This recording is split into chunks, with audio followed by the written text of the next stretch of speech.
Jag heter Conny Andersson och tack för denna inbjudan. Tack Linda, tack Andreas och tack alla ni som har kommit hit denna fredag för att ta del av min stora passion. Och det är spårandets medvetenhet. Den ursprungsmänniskan som vi alla är, barnet, det nyfikna som i sinnena undersöker och ställer frågor hela tiden. Och i det här forumet så känner jag ju mig så hemma. För vi pratar ju samma perspektiv. För vad är det som gäller med en människa? Det är ju också att hitta sina egna gränser. Vad är jag? Vad är andra? Är det jag som tycker så här? Eller är det någon annan som tycker så här? Vad ligger påverkan utanför? Och vad är min inre påverkan? Är det jag som agerar? Eller är det jag som reagerar på vår omgivning? Hur ska jag kunna veta detta? Och all den här nyfikenheten som jag har blivit dragen till under hela mitt liv. Jag har aldrig slutat att vara en barn, nämligen. För redan som liten, jag kommer ihåg som 4-åring, så var min stora passion, det var att iaktta människor, händelser, djur.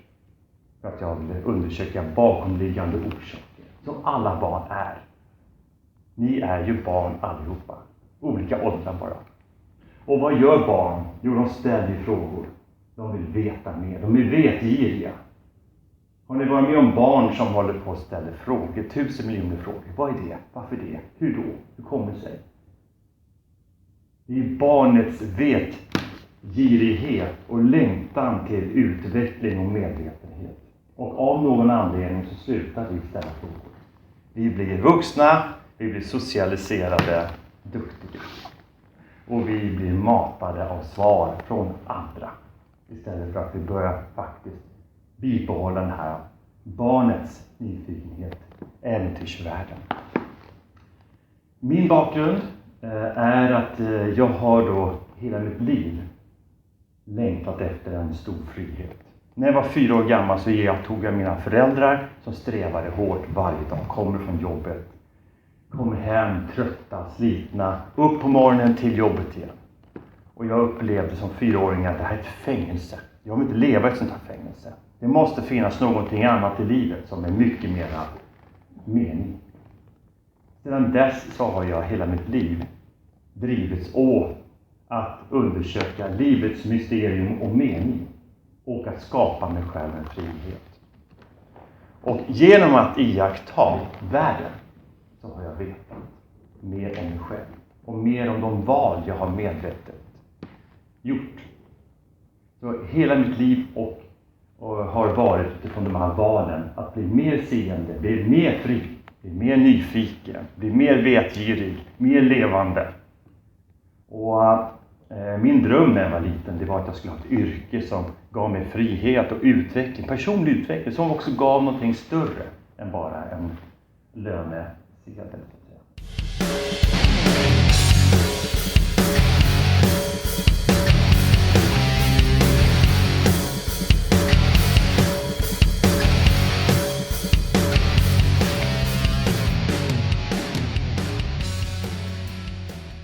Welcome everybody to another interview with me, Max Thoren, and today we have the privilege to talk to Conny Andersson. Yes. And you're the president of the Tracking School Sweden? Yes. And tell me a little bit, what do people learn when they come here and how do they grow as people, and how does their life change basically, would you say? I teach people awareness and truth by philosophy, methods and techniques, and a lot of the skills is from the Apache Indians in America. But also I'm using my own experience as a police officer for 20 years. So I've been actually tracking the whole life with crime scenes and also my life as a man here in Sweden. I've always been very curious about life. When I was 4 years old, I decided I will understand the world in a more truth way. Because as a 4-year-old, I just felt the whole world was lying to me. There was something hidden agenda. And today, 50 years later, I know that that boy was right. I have understand so much that we have been fooled by corrupt governments and media and history books, that we haven't been honest. And that's my path here in life, that I give the student tools to understand the truth, so they can choose by their own heart. They can follow their heart and using their senses to really understand what situation they are in. So maybe if someone is telling something and you can't really know if there is truth or a lie in it, then you can learn how to get to know yourself and the energy of other people and see with energy. Exactly. So what you are actually doing is tracking yourself, because nobody can give you the truth. You can only understand truth by investigate yourself. And to investigate, you have to learn your body, your senses, your whole mind, and your way to investigate, to track, to understand all the details and the context of each event that have taken place. So you become actually the modern Sherlock Holmes, and never assume. You know, there are some basics to be a tracker. That is, never assume. Only know what you can see, what you can experience, and continue to look for the meaning, because everything has a meaning. In the first moment, maybe you don't know it, what the meaning of this event, this meeting or situation, maybe you don't know it, but you're looking for it all the time. And the meaning will give you a context, an understanding. You're creating a relationship with you and all the tracks who's coming into you. Because you can only know by actually taking in all the impression. What you see is an impression, what you hear is an impression. The smells, the feeling, the emotions, the spiritual situation also. Everything is inside of you. So to be a tracker is actually, you develop yourself as a tool to understand and to know the truth. So you create a character of carrying the truth. So you become a worthy person in a society, in a group that people start to rely on. So therefore, I have military personnel coming to me, and I have people from security, from journalists, and all types of people who really want to know the truth by themselves. And I mean, it's very, very important in today's world and society and everything. We are building the future for our kids and everything.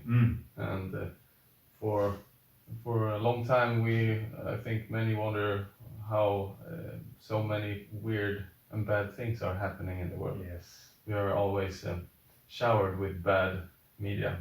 Yes. And I mean, I think most people want the world to become a good place where we all can thrive. And that's why it's hard to understand sometimes how things doesn't seem to move in the right direction. Exactly. And you have to also to acknowledge the bad things, because that's the truth.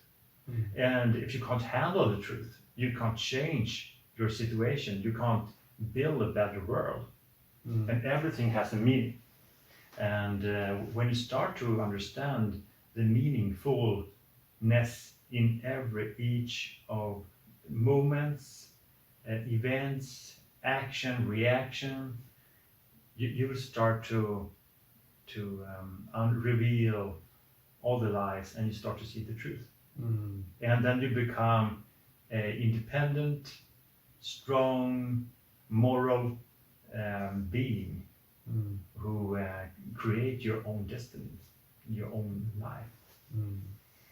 So. And today is actually a special day for a person, old king of Sweden, Gustav III, Yes. and that's why Conny looks so majestic here today. Yes. And he did a lot of good things. Could you name some of the amazing stuff with Absolutely. Gustav III of Sweden? Yes, Gustav III is this one, this beautiful king who had a high moral standard. He was a Renaissance person, and he loved the freedom. In his world, the freedom was the most important right for each person. Without the freedom, life was not had any meaning.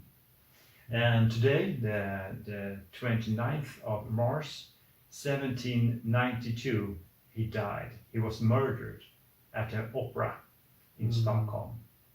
So today I wanted to show him respect by this beautiful dress, rococo dress, and because I really want to make a special light around this brave young king. He was just around 40 years old, and he had been running the country of Sweden for 20 years, and he did a revolution actually, 1772, and that's because the country was so corrupt of the politicians. They call it hattar och mössor, and that's the same actually concept of left and right politicians, and they have corrupted the Sweden so much, so the whole country was actually falling apart. So he stood up and did a revolution, and he took the control of Sweden. So he restored Sweden and gave the citizen of Sweden freedom. So he created a lot of good decisions, like for example, he forbidden all the torture during the judicial departments. During an investigation, they were torturing people to find the truth. So he said that this is not okay anymore, and he took away also a lot of death penalties for many crimes. He restored the culture. So Sweden were called the golden age of culture during his 20 years as a leader of Sweden. And you told me he all the theaters were in French, but exactly. He made them in Swedish so that all of the people could watch them and understand. Exactly. He wanted to cultivate people, because he know that if you don't have any language, if you can't develop your language, then you can't express your freedom and your needs, and you can't communicate in the society also. So he made the theater in Swedish, and he also created a special department called what is it called? I will come to it later. Who was specially designed to develop the Swedish language. Academy, Svenska Academy, the Swedish Academy. So the purpose was to develop the Swedish language for the freedom of a people. Yeah, and he also opened up all the societies in the government places for employment. For example, before it was only the noble who had access to be an officer, to be in the government, and so on. So he he was opening the door for the common people to actually work inside the government. And he also took away the right for hunting out in the nature from the nobles. So now everybody could have the more equal perspective. Yeah, And, it's amazing. It's a yes. huge change. Absolutely. And it's enormous because the noble has always had Sweden under control. And noble were actually, before it was the knights, you know, the warriors around the kings, before in the medieval times. But during the history, they have become more and more rich of all the wars. So they were actually a competitor to the king. And he had two other friends here. Here's Axel von Fersen. He in some romantic films, he was called the Scarlet Pimpernel. Scarlet Pimpernel, and there's a famous old movie about the French Revolution. And there was a nobleman who called Scarlet Pimpernel, and he was like a Batman. So he took his part and the role in the normal society, and people were thinking that he was pretty stupid. But in the nighttime, he was actually a Batman. So he saved a lot of people who was forced in political prison and tortures. So he freed them, and he also freed the Queen Marie Antoinette and Ludwig VI, the king, from the guillotine. Okay, how did he do that? He planned a special coup. So he got them out of the prison, and they were running away all the way to the border of Belgium. But there they were caught, and then they were sent back, and they were executed. So he was really sad because he was in love with Marie Antoinette, and they say that they have even a child also. And that man is really interesting because he was a very good friend to Gustav III, and he was actually one of the closest officer to George Washington during the War of Independence. So Gustav III, he was a supporter of the Freedom War in America. So Gustav was the first king, the first person who recognized the statue of freedom of America.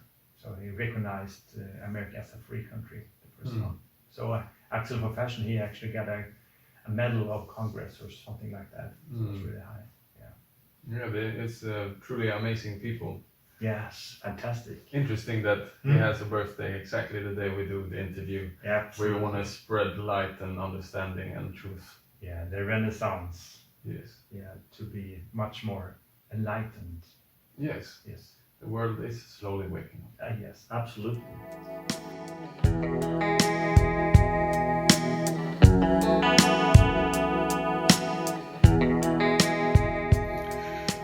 So, Conny, now we are at one of your training places at your schools. What do you do on this one? This sand is for understanding the footprints, the movements of a body who is actually printing or writing in the sand. So what I showing the student is how the track is moving inside the footprint and outside the footprint. So here you will see the movements in a foot. You see here this wave. It's a movement, and this direction of a track will make the opposite of the body movements. So here you can see directly where the body have taken going in which directions. Instead of just guessing where the next track is, you will see directly where is the next track. So you're actually reading the book.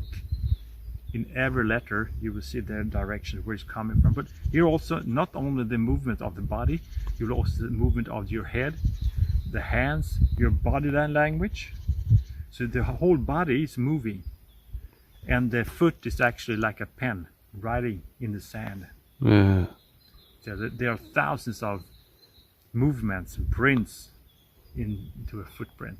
That makes it really, really interesting. See, what you're doing actually is you're looking into an individual, a unique person, and you will see all the movement that you have, like 200 bones and 600 muscles is working with you to find the balance. Yes.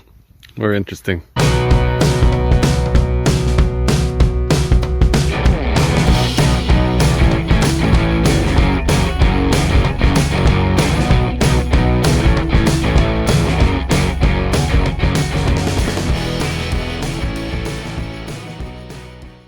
So, every journey has to start somewhere. You talked about you were 4 years old. Yes. But how did it develop? I mean, during the years, and well, what's your journey story here on how you got connected to yourself and you went to America and studied the Indian people? What happened there? What's like major points of your life that truly like changed the journey and the outcomes and you getting to know yourself? Wow. I mean, it's a big question, but Yeah. we have time. Yeah, good. Well, the major it started when I was 4 years old. When I just know that the world is not telling me the truth. There is a lie. And I just know that the way we are living, I was born 1966, I just know that life is not supposed to live like this. Life is much more wider, much more beautiful, much more passionate, much more interesting. But I didn't see that 1966 because it was really hard working, you know. Families were like working hard every day, coming home tired and just go back to sleep, and just next day the same thing, rolling the same type of living. And I felt that this is slavery, and I saw that at 4 years old. So with that curiosity to solve what is actually the truth has always been a passion for me. I always have been so curious about the real life, you know. I have just felt it. So therefore, I always loved to study people when they were walking, talking, sitting. I love to watch the news. I love to read about the history, the politics, and all things that could develop me with my awareness, with my conscious understanding what life is about. So when I was growing up, I felt that my job in the future had to be something more than just a salary. I needed to find a passion. I needed to stimulate my curiosity, and then the salary will be a secondary thing. So I had an idea of working as an archaeologist, working with history, digging out old sites. Yeah, exactly. Or being working in the Navy, in the military, to looking for the foreign submarines, enemy submarines, something hiding under the surface. So it's the same theme actually. The history under the ground, or in the Navy under the surface of the ocean. So that was my passion, and I could feel that those missions will give me true understanding who I am, and also the world. And when I was doing my military service, I just saw that the whole culture in the military at that time, 1985, 86, were pretty destructive. And I felt that was not my place to be. So I spent like 5 years of traveling around the world. I was working pretty hard, and then I just went out globe-trotting, traveling around the world, meeting a lot of people, culture, seeing so much different places all over the world. And because my curiosity wanted to know what is life, what is the history of this planet.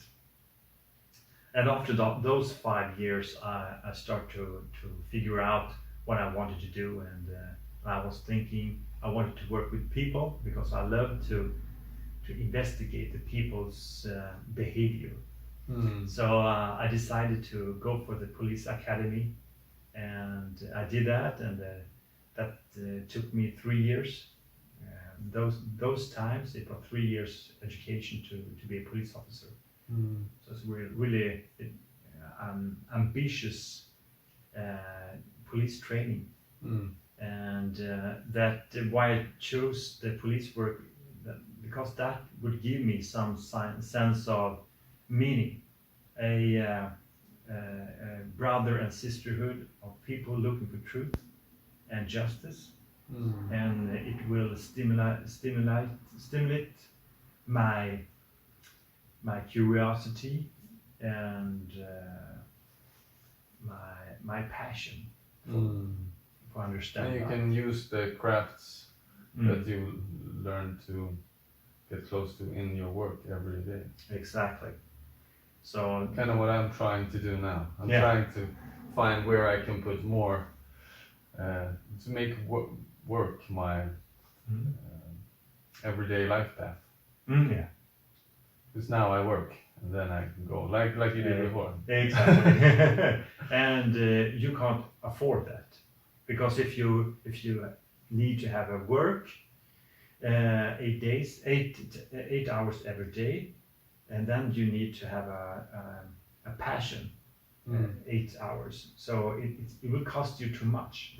You will waste too much time, and you motivate, and you will not have any motivation to go to your job. You will create a hole inside of you, and it will be some kind of self-destructive behavior to work with something that you don't feel passion for. You have to follow your heart, and then you will have a great job, and you have a salary for it also, and you will have a passion for it. So, yeah. Yeah, and that's what we get. That's a little bit what we want to help people with here, with this interview. Also, get closer to your inner being and your heart, and the guidance that's there for you. If you can hear it in all the noise of society and your thoughts, and what's really true in there. Yes. I think many people struggle with that. Also me, even though I have become better at finding my path, and through the laws of the universe find everything I need to find. But, absolutely. But you haven't been trained to be truth. You haven't been trained to follow your heart, because the society wants to use you as a slave for its own purpose.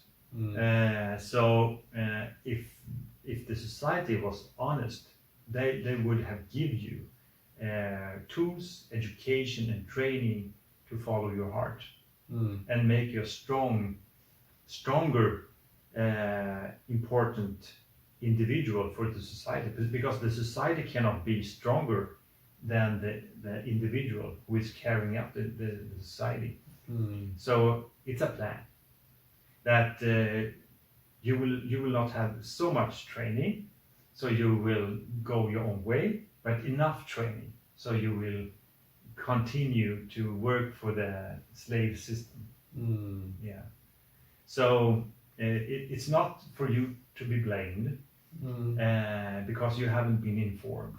You have been you've been lied to. You have been manipulated to. And as a child, you were born to be this perfect being of learning and to investigate. You were making questions all the time because you wanted to know. And what happened is, when you start to grow up, you become more and more silent. You stop your questions, because the society couldn't bear that you were continue to be curious and finding out the truth. So by controlling you, they shut you down and make you to do things without reflecting. And I mean, since your parents and everyone else is in the same system, Absolutely. I can, from my life, you get very worked against it. Like if you're trying to listen to your truth, your family will be like, "What are you doing? Absolutely. Why you don't do it?" So the government or the hidden forces and the slave system don't even have to do that much because the system is rolling by itself. Absolutely. And it's the same psychological effect like the Stockholm Syndrome. You know about the Stockholm Syndrome? Yeah, when they became friends with the perpetrators. Yeah, exactly. When the hostages become friends with the perpetrator, with the person who is ruling over you, who is threatening you, who is attacking you. Yeah. So it's a psychological kind of a defense of being a friend with the criminal, with the one who is your enemy. And so by training, by manipulating the generations of people, the people start to be the police to put you down. Yeah. Yes, and therefore it's really hard to help the society, help people to waking up for the truth, because it's hard for people to understand that they have been fooled. It's so damaging for themselves, for their conscience and for their pride and everything. So when they start to understand that they have been fooled, they rather deny it than to understand it. So to change people's perspective, it's easier to teach them something new than to make them change their attitude towards a old idea. So it's better to give them new. How do we do that, or how do you do that, or? Well, instead of questioning their idea, their current beliefs and life view. And that, Instead of attacking that, I will lead them towards an idea that they can accept. And when I get in contact with them, they have their own realizations, maybe. Responsibility to take the decision, because everything has to do with your own responsibility.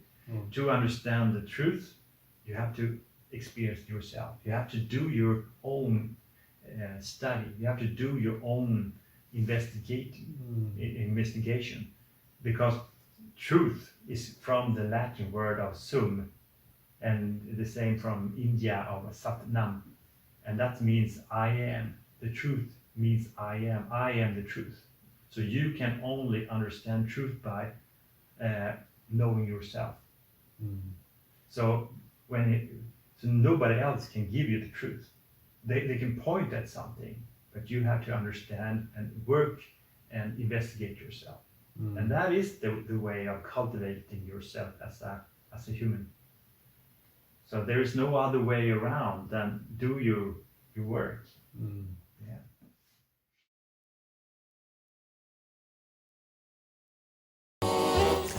Och nu kommer vi till den stora frågan vad den svenska polisen har att lära av nordamerikanska indianer, förutom jakt då. En som vet det är polismannen Conny Andersson som just har kommit hem ifrån USA där han lärde sig mycket om indianspårning. Det är jätteintressant. Conny, du är fortfarande upptänd över de erfarenheter som du gjorde. Ja. Vad är det egentligen? Indianteknik? Spårning är ju en gammal kunskap från generationer tillbaka. Och spårning har ju använts i alla kulturer över hela världen. Och mitt specialämne har varit spårning sedan 2 år tillbaka. Då fick jag gå en kurs på jobbet då, om försvunna personer. Jag började forska och leta efter en djupare kunskap. Och ganska snart så hittade jag kunskaperna som just Tom Brown har i USA.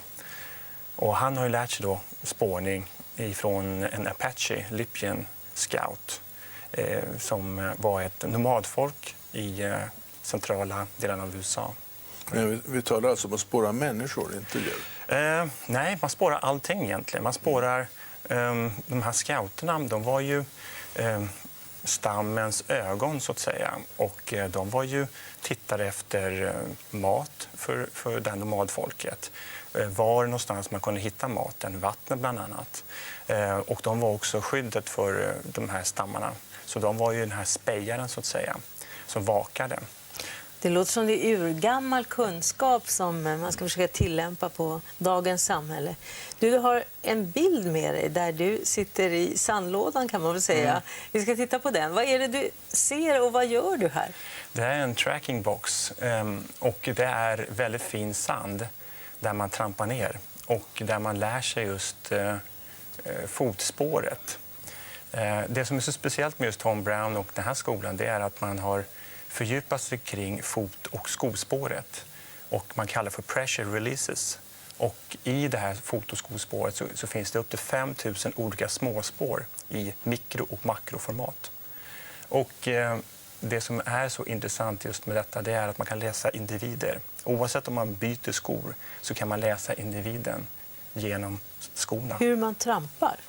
Hur man trampar, hur tårna sätts i, hur man motverkar de olika vikterna, balansen i kroppen bland annat. Och det är individuella och många gånger omedvetna rörelser som finns. Men hur lång var din kurs egentligen?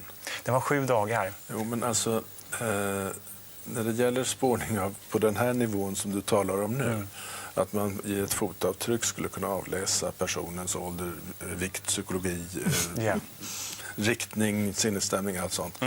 Då är det ju en livserfarenhet som ligger bakom. Många generationers erfarenheter. Det. Alltså när jag har sett en del såna här oerhört skickliga spårare i jaktsammanhang i olika delar av världen.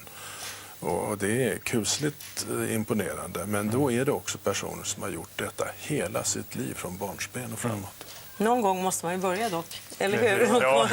Ingen resa är så lång att man inte måste börja med det första. Precis, och Conny har precis börjat. Men om jag skulle försöka fråga dig så här, vad kan du nu när du kommer hem som du inte kunde när du får dit? Jag var ju lite framåt så där, på så vis att jag har läst 6 stycken av hans böcker. Så mycket var inte nytt, utan jag har praktiserat mycket. Men just att få träffa Tom Brown med väldigt skickliga instruktörer så har jag blivit inspirerad och sett djupet på det. Och jag inser vad lite jag kan, vad mycket jag mer behöver träna på. Men kan du använda den här kunskapen i ditt dagliga arbete vid polisen i Roslagen? Absolut, varje dag använder jag den. Om Jan Guillou är ute och går där, kan du se att det är hans fötter då? Jag vet inte om jag har nått den kompetensen än.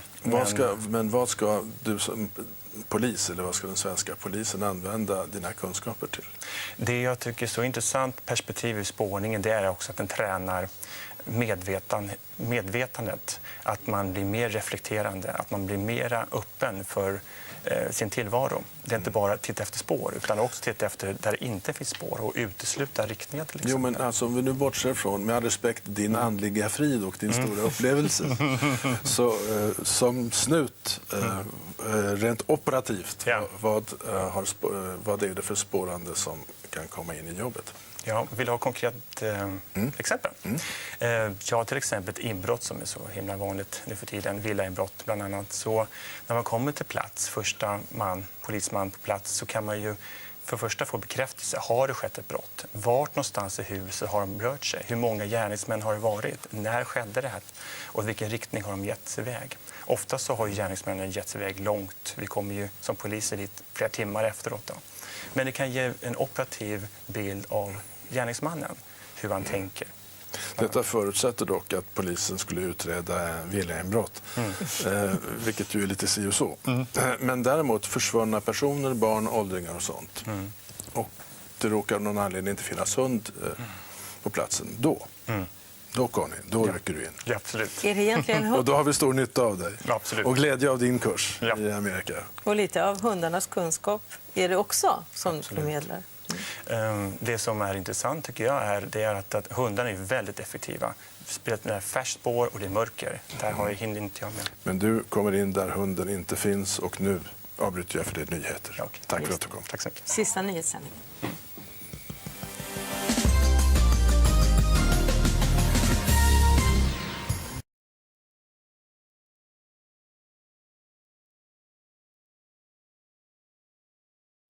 So to go a little bit on your studies of the Indian people in America and getting to know the secrets and knowledge from their culture, what's some major keys there that might also awaken a sleeper, a non-believer, someone that doesn't want to admit that this reality is a bit more complex and we are all together in this hidden energy field also and more connected than we might want to admit sometimes. Yeah.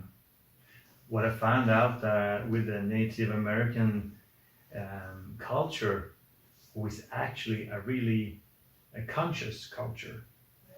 They were training the children of knowing by themselves, by observation.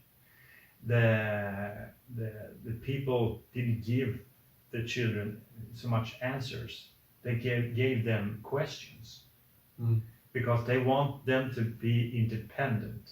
They didn't want them to be a slave under the grown-up world. They want them to live in not surviving. They wanted to live in a harmony with everything. So therefore, the children of the tribes in America, they become really, really strong, courage, morally high ground, strong, and in harmony with everything. So that's the difference of what in Western society. But in all culture have its own actually have bases really close to each other. So if you look in the history, like in, for example, the old Greek culture, I found that the general idea of life and the philosophy of living were actually pretty close to the Native American way. Because the Native American culture, they saw that everything has a meaning. Everything is moving around. Everything is looking for the balance. The same with the Greek old culture with the Socrates and everything, with the really high cultures. They saw also that everything is floating. They call it tampare. Everything's float. Everything is looking for some balance. And the Greek philosophy were also like to find God. They used mathematics, geometry,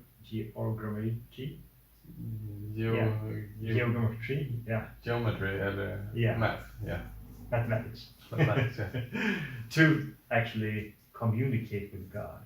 And same also with the culture in Asia, in China, where they developed the philosophy of Taoism, or Tao.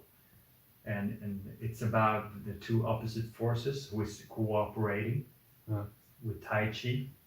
It's the foundation of the universe, which is the cooperation. It's the female and male powers who are cooperating, and it's all about the balance also.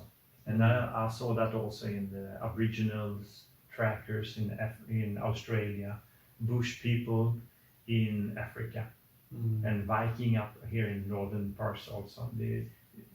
When you live close enough with the awareness and conscious mind, you will understand about the same, what the universe is actually giving us, the insights of the different laws, and you can choose to go against the laws or working with the laws.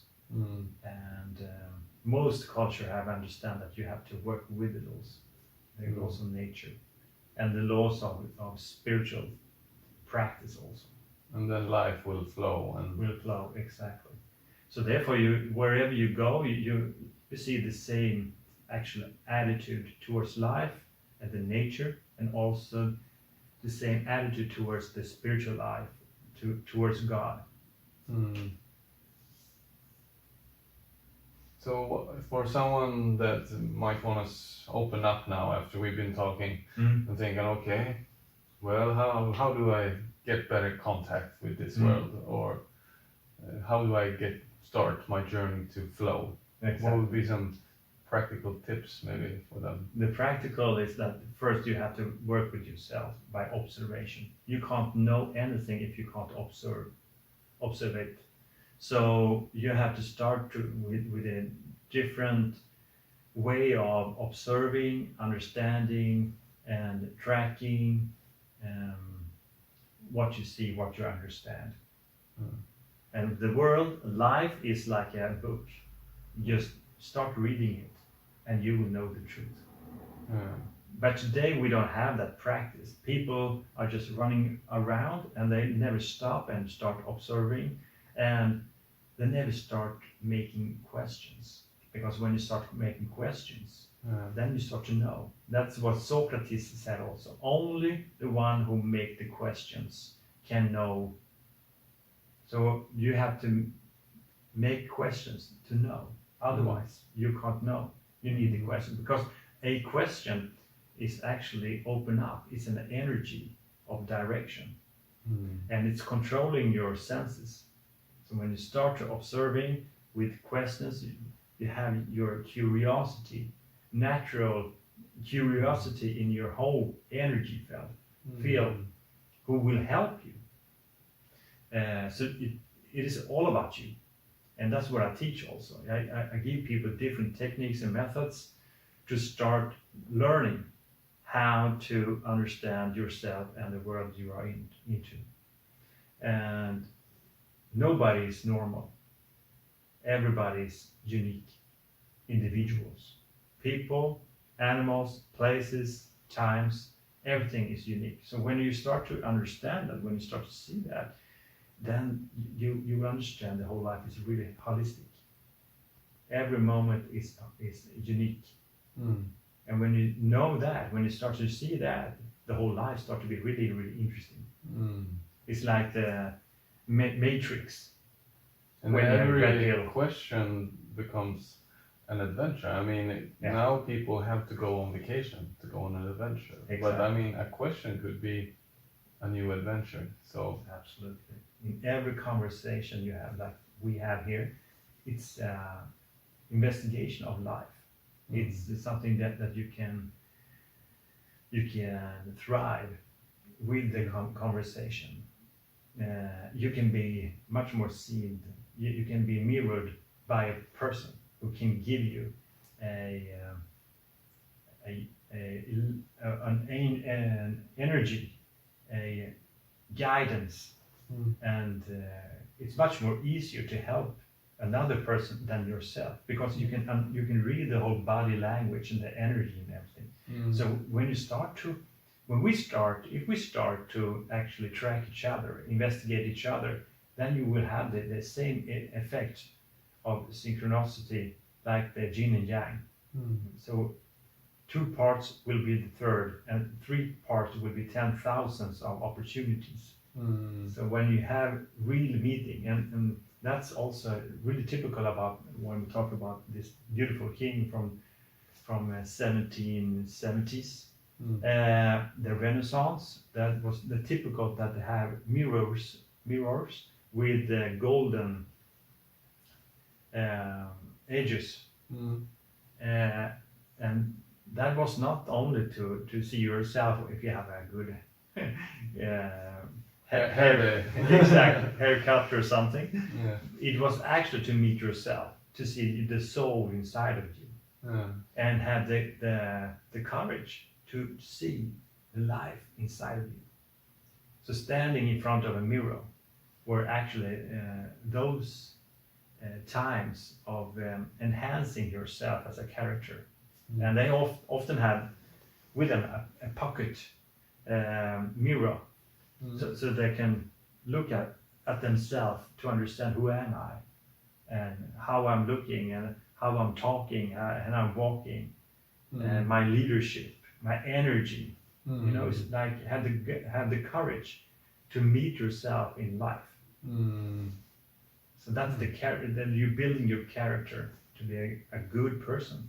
And that's my passion. That's why I have this mansion, my school here, to lead people to themselves for the truth and the strength and the renaissance of their own ability to be in contact with God.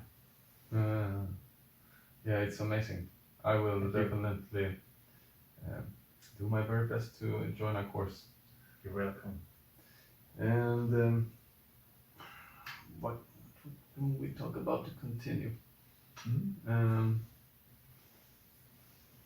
What is important for you? If I can guide you through.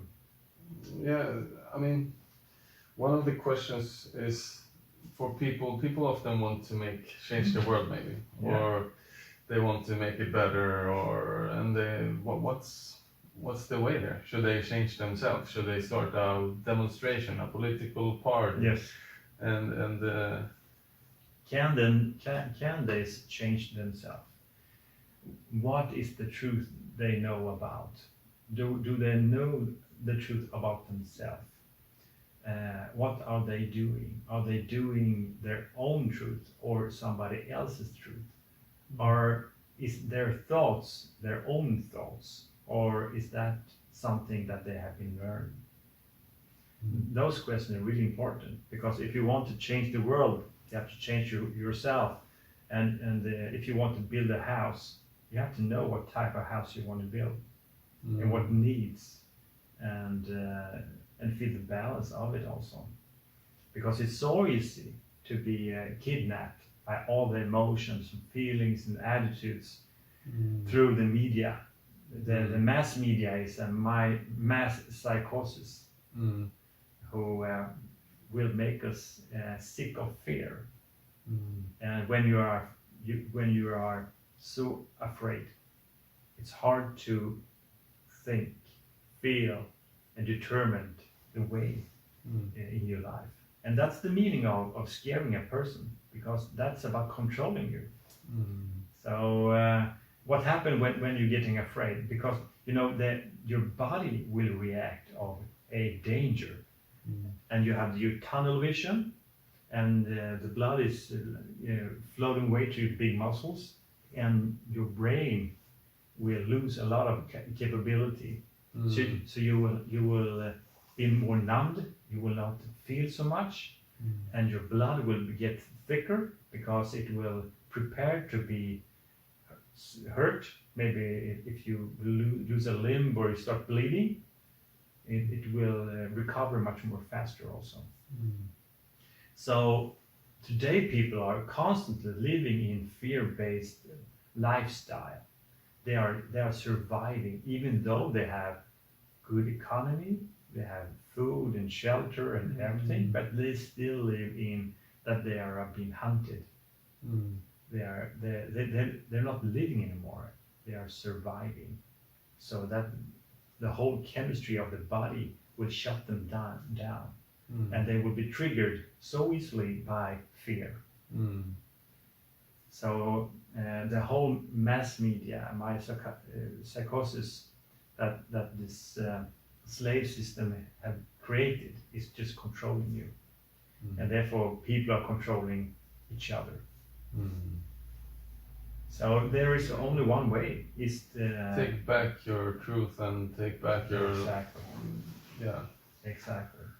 And then what happens then for people? They start to other decisions in their everyday life, or? Well, when you start to live instead of surviving, then you start to be brave. When you start to be brave, you start to live in love. and that's more forgiveness and in trust. So when life changed inside of you, life would change outside of you. So the fruits is actually coming from the roots, and the roots inside of you. So if you want to have beautiful fruits, you have to start with your roots. Otherwise, it will not be any sustainable development and societies. So we have to start with yourself. And when you have people around you who is living, not surviving, who is choosing love before fear, then you will start to feel safe. Then you will start to communicate instead of have conflicts. Then you will start to grow together, because the most powerful force on earth is love and cooperation. We help each other with love.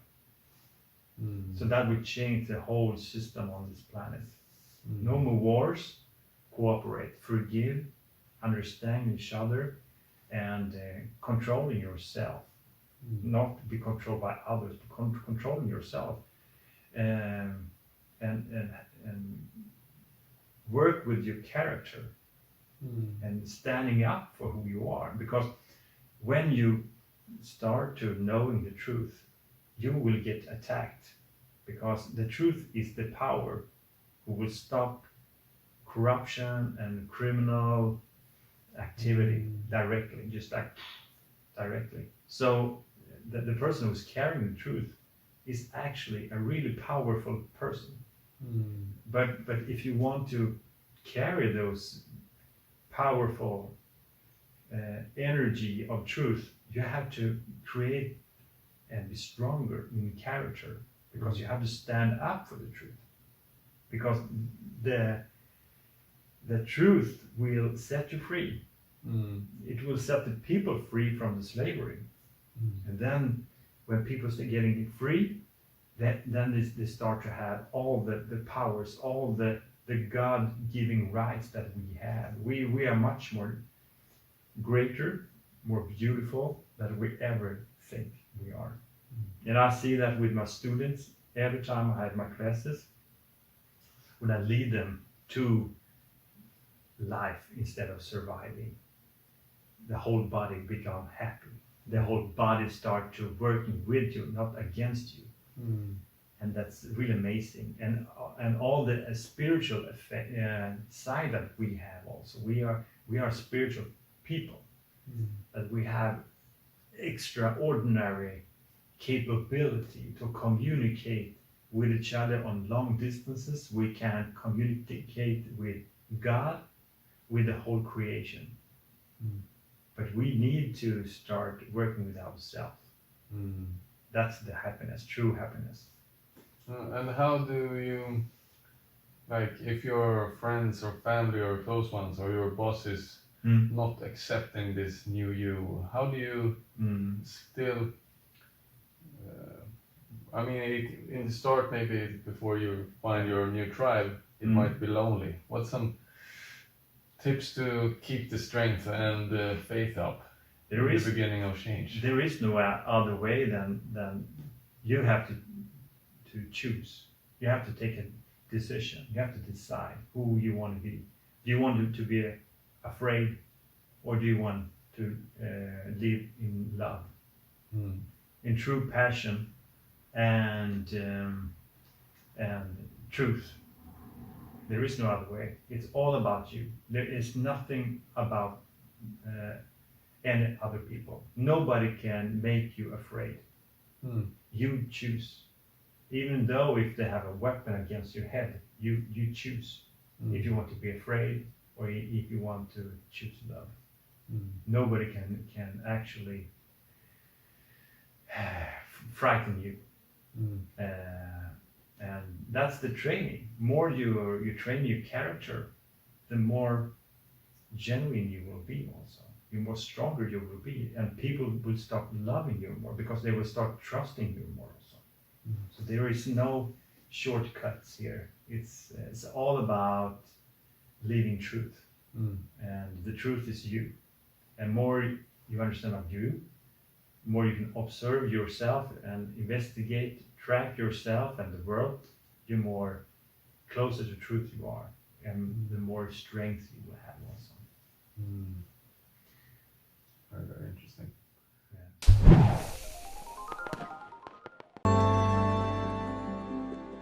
Han har varit med vid utredningen av det stora helikopterrånet i Västberga 2009 och har fört in en ny metod faktiskt för att spåra brottslingar och hitta försvunna människor.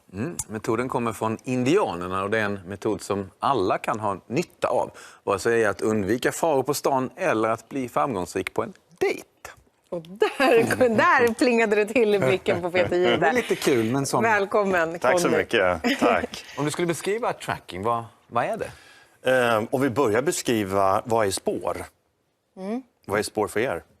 Jag tänker på så här djurbajs och fotspår och sånt där. Ja, Ja, men jag blir nog också knäckta ganska grenar. fysisk. Ett spår är något som man har, ett avtryck. ett avtryck. Ja. För det går ju inte att spåra om vi inte ens vet vad spår är. Och börjar vi undersöka vad spår är så är det mycket, mycket större än det just det som vi kan se visuellt. Spår är också ljudspår, lukter. När vi pratar om bajs till exempel så är det också en form av ett uttryck, ett spår. Så att se, lyssna, lukta, kunna känna spår, det är alla form av rörelser. Alltså spår är rörelse i det här perspektivet. Men vad kan du se förutom knäckta grenar och bajskorvar eller alltså fotspår i sanden och så? Ja. Vad kan du känna mer? Så utifrån den här definitionen av spår, rörelser, så vad skapar spår? Vad skapar spår? Vilka frågor jag kommer här Är det på en fråga morgonen. som vi ska svara på? jag vet inte. Jag vänder på det och säger... Samtal skapar spår. Samtal Ja, men det skapar kan man ju inte spår, ja. spåra. Kan man Ja, inte? det tror jag man kan om man har haft ett samtal på en telefon eller på... Ja, du tänker så. Du tänker djupare, va? Ja, mycket djupare än så. För det, ur ett yttre perspektiv så knäcktas pinnar och fotspår och sånt där. Men jag vill gå ännu längre. För det här kommer ju från de indianska kulturerna och det här var ju en livskunskap. Ett sätt att kunna överleva och kunna transporteras genom naturen och också hitta kunskap. Så för mig är spår, det är kroppsrörelser. Så alla dina tankar, händer, allting som rör sig är spår. Men hur, alltså, om jag får vara jättetråkig, hur ska du använda de lite mera diffusa definitionerna av spår i jakten på till exempel en brottsling eller en människa som är borta? Vi ser här till exempel. Vad är det Kan här? du berätta vad vi ser? Här skapade vi påverkan av området, koncentriska ringar. Och här ser vi ofta hur människor är totalt omedvetna. Där var någon som var lite medveten om att jag stod där. Som började titta och undra Som började vad är det titta, där? ja. Och som spårare, i och med att han vände sig om så skapar han ett spår, alltså en kroppsrörelse. Och är man medveten om detta så kan man iaktta kroppsrörelse på stan, här inne i studion eller hemmet eller på arbetsplatsen. Att kroppar rör sig hela tiden, reagerar på nya situationer är spår. Och hur ni står, hur ni gör med handen är spår. Vad ska jag ha för nytta av det, undrar tittaren som sitter framför Nyhetsmorgon nu och lyssnar på dig? Ja. Och vad har man för nytta av att kunna iaktta någon när man pratar med någon? Och mitt perspektiv kommer från början. Jag jobbade som polis då tidigare under 20 år. Och det här kommer då ifrån att jag var otroligt frustrerad och kände mig otillräcklig i mitt yrke som polis. När jag rullade på min polisbil genom förorterna. Och dagen efter så när jag går igenom polisrapporten så har det skett grova brott precis framför ögonen på mig. I lägenheterna, i butikerna har jag missat. Och denna förtvivlan och frustration vill jag göra någonting åt. Jag ville bli bättre på att kunna se och jag drevs av en nyfikenhet. Vi pratar om nyfikenhet här. Ja? Jag drevs av en nyfikenhet och vilja bli bättre, kunna se och inte titta längre. Så att vara mer medveten och kunna se saker, vad som är på gång att hända. Så varje kroppsrörelse ger mig massa information. Och de kommer från utifrån en meningsperspektiv. Varför står du så här till exempel? Och varför står du inte så här? Varför har du valt de här kläderna? Och hur använder man rösten? Det är alla de här spåren som sätter en meningsbyggnad från början.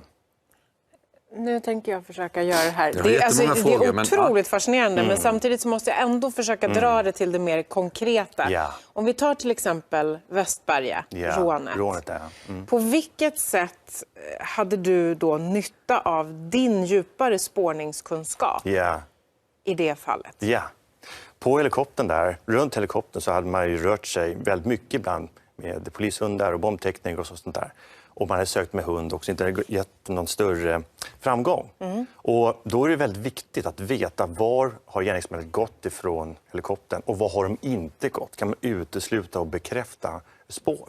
För mig var det då att göra en avgränsning, ett rutsök kring helikoptern och veta har de gått norrut, söderut, västerut och vilka riktningar, utesluta, bekräfta. Och på så vis så kan man veta rörelseriktningen och kunna utesluta stora sökområden. Och hur man tittar på det här vet jag att vi har bilder på som ni har varit ute och tagit. Det här med fotavtryck och så vidare. Där. Nu får du berätta, Ja. för att det här förstår inte vi. Och du ser att det skapas en rörelse. Foten pressar rörelsen bakåt i det här fallet. Och vi tittar alltså inte på fotspår som en form, utan mer som en rörelse. Ser du? Rörelsen i marken visar vart någonstans en människa, eller en bil i det här fallet, har gått någonstans. Så det blir på ett mycket djupare perspektiv. Och det vi läser där, det är som kroppsrörelse. Alltså en riktning, en personlig. Och ni kan känna igen varandra säkert på 200 meters avstånd. Inte för att ni ser ett ansikte, utan hur ni går. Om Peter går så här eller Tilde går så här. Eller, alltså det personliga kroppsuttrycket, det är spåret. Det kan man se på långa avstånd. Och det kroppsrörelsen sätter personliga fotspår. Rörelser alltså. Jag andas in och tar sats här nu. Nu har man inne på det polisiära jobbet och hur du jobbar där. Och det blir rätt konkret för mig. Men tillbaks till de som sitter och tittar och skulle vilja nyttja det här, de här spåren som du nu pratar om. Som inte är fotspår. Nej. Vad kan du lära dem nu under ett par minuter för att sätta igång det här? Och fotspåret är som sagt en kroppsrörelse. Och förrgår som vi pratade om tidigare, du frågade en psykolog här om barn som var normala eller icke-normala. Och där man annorlunda. Precis. Och när man ställer frågan så börjar man undersöka. Och när man börjar undersöka så börjar man se kroppsrörelse. Och när jag ställer en fråga till dig så ser jag hur du förändras. Hur du tittar på ett annorlunda sätt. Och när man kan bekräfta och utesluta de här rörelserna så kan man komma vidare. Vad ger det? Förhållningssättet är att jag vet ingenting. Jag antar aldrig någonting. Jag vet ingenting. Jag vet ingenting om dig. Men jag jobbar på att ta reda på vem du är. Men det är svårt för att man är ju utrustad med ett gäng förutfattade meningar. Ja, och det gör oss blinda. Ja, men hur får man bort dem då? För Genom att ställa frågor. Och aldrig anta. Jag ska veta vem du är. Men jag börjar med att jag vet ingenting. Genom att iaktta dig, lyssna på dig och bekräfta och utesluta. Så undersöker jag mer vem du är. Jag ger dig 1 minut med Tilde de Paula. Ja. 1 minut med Tilde, jag var före. Ja, till exempel. Så vem du är, det har jag ingen aning om. Nej. Men det enda jag ser är att du har den här längden, den här kroppsformen, ögonfärgen och din röst. Hur du använder din röst och hur du använder din kropp till exempel när du står så. Och hur du har valt att välja de här kläderna. Det bekräftar och utesluter vem du är och vem du inte är. Så alla de här valen har en medvetenhet. Det finns en mening bakom varje sak. Och kan du dra några slutsatser av det du ser? Sa hon, lite rädd. Ja, precis. Nej, det är det man inte gör, utan man fortsätter undersöka. Okay. I tracking så vill man inte ha svar. Man vill ha nya frågor, man ställer frågor. Och frågorna styr våra sinnen. På ett väldigt filosofiskt perspektiv då. Så när man säger så här, hur många personer finns det här i lokalen? Såg du hans öga där på en gång? Ja, man vill ju man börjar på en gång leta efter någonting. Så man styr sinnena genom att jobba med frågor. Men då styr du ju mig. Nu visste du att jag skulle börja leta efter Hasse, Karo, Jim. Anders, som Anders är kvar när han är ute och fikar som vanligt. Ja, och på så vis kan man också styra sig själv och sina egna sinnen. För ju mer du kan jobba med frågan och inte med svaret så kan du faktiskt börja inhämta information. Men om jag sträcker fram handen här, vad innebär det? Då känner jag din styrka i din hand. Nej, att vi måste tacka för nu. Och säga att vi borde fortsätta med det här. Tack så mycket. Väldigt spännande, Conny. Tack så mycket. Väldigt spännande. So Conny, thank you a lot. This has been truly valuable, and we will also tell people how to get in contact with you and your school and everything. Yes. But what is tracking? How do you learn how to observe? Yes, the track is actually a movement. Everything is moving all the time. From the footprint, you will see it's a movement. From a body language or a wind or smell or sound, everything is moving, and it's moving towards you, because you are the medium for tracking. So you have to absorb all the movements. So by understanding all the movements around you, inside of you, you become a tracker. So it's about awareness, understanding all the details to a context, then you will have an understanding. So it's all about reading, actually. It's like reading a book. You can't know the book before you have read every letters, every word, every sentence together. So there are thousands of tracks, thousands of letters in a book. You have to read it. But today people don't do that. When they come in a meeting and meet a person, or they come to meet a situation or a nature or some kind of event, they don't read that book. They just assuming, because they're thinking first. They're thinking what they will see instead of doing the opposite. Instead of just looking, seeing, understanding, observing, and then they can think. Like children, they are observing and then they are thinking. So you have to change your attitude towards the impression. So movements is the thing you are observing with your eyes, ears, nose, lips, hands, and also the spiritual realm also. You can feel it, you can have the intuition, the energy is coming into your body. And with that, all the letters from this book of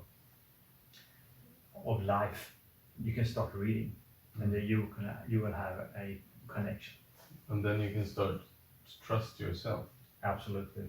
You can only trust yourself.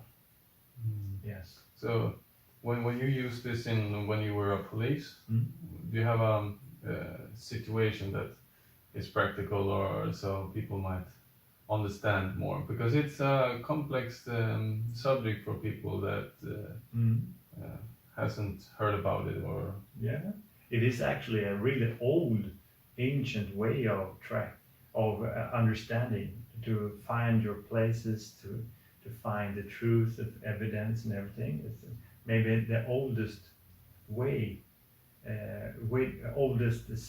scientific methods of tracking. So, for example, as a police, always come to the crime scene, and my colleagues said often, there is no evidence here, there is no sign, there's track, and I always saw of course, a lot of tracks, because I have my attitudes towards it, because I know everything is a track. The floor is a track, the wall is a track, people are a track, because they are a movement of a reason. There's a meaning behind it. So, for example, I've been looking for like robbers out in the nature, and during this tracking after that, I met a K9 patrol, the policeman with a dog, and I asked them to say that I see this track, and I suspect this is the robber we are looking for. And he put his dog on this track, and the dog didn't know what to do with it. So they just gave up and went away. But I continued to walk after those movements on the ground, and on the branches, the grass, and also all the reactions of bird languages, for example, because that's a reaction, that's a movement also. So I can sneak up to this robber in the nature on a close hand distance to arrest him. Not even the dog canine patrol could do that, because when you are living with the nature, the nature will talk to you, and you will start to communicate instead of just thinking what you will see. It's just such a small part of you and your strength and ability. So when you open up, you're letting the nature, the book, talk to you. When you like take in all the answers in with all the senses. Yes, and actually, what I'm taking, I'm receiving movements, and I'm not looking for answers. I'm looking for questions, because answers will only be a small part of the truth. And that truth is just for the moment. For example, 25 degrees in here. It's just now.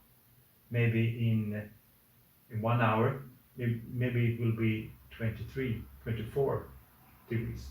It will change all the time. So therefore, you stop tracking, you stop investigating if you're just looking for the answers. But if you live in a question, observation, methodology and philosophy, you continue to enhance your curiosity. And that's the passion of a tracker. You just want to know. You can't stop. So in every meeting, in every new place that you arrive, you have this curiosity. You just know. You just have to know what's the meaning, what's the history, what's the functioning of the place. So if you are on the track there and you see a broken branch or something, what's a question that would come up for you then? Yes, I would say when is this broken? On what direction? Who has broken this one? Why? On what height? And I will also understand what the speed, what force, was it a soft or strong or aggressive? What personality? Was it on this broken branch, or same time the force who have broken it? Was he running or walking? Walking, exactly. Was it unconscious? Was it drunk? Was it aggressive? So you see, with those questions, it's really hard to find the answers, but it's enhancing your curiosity and awareness. Then you start to see much more holistic, just to make the questions. So your senses start to looking for it. Interesting. I couldn't help just running away in my head thinking, what's your thought on the meaning of life? To live it. To live it, yeah. To live it in truth. Because life is truth, and you are truth. Because you are I am. So by develop yourself as a character, the meaning is to experience yourself and the life, the adventure that it will give you to the next life, your next incarnation, the next mission that you have. And that's why you want to live true to yourself, because Yes.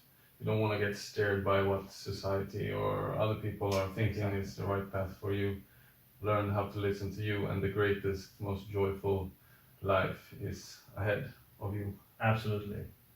Yes. And how do we get in contact with you? If people want to start develop their skills and come to your schools, what Yes. different courses do we have? What's the address? What's the mail? Or how do they contact you best? You find me on the website, tracker.1, tracker.1, and my mansion is in Sigtuna. It's 30 kilometers north of Stockholm, close to the international airport Arlanda. And I I have lectures, I have workshops, courses for 1 day or 3 days.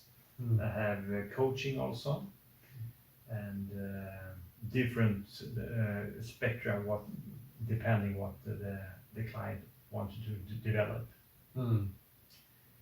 So go to my website and check out which event I'm giving, and you will see different product that you can go for. Yeah, awesome. Well, do you have a slogan, a last pitch, something you want to end the interview with? Like a Kuna Matata or something like this. You have one.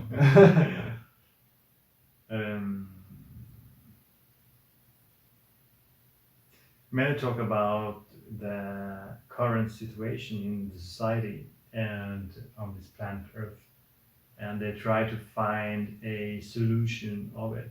And there is only one way, and that's your own awareness and consciousness. It's all about you.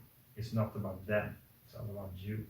So do yourself and this planet a service. Develop yourself, your character, your truth, and your justice and awareness, and you will do a great service for this planet and yourself. Awesome. Max for and out, and as always, stay blessed and be your best.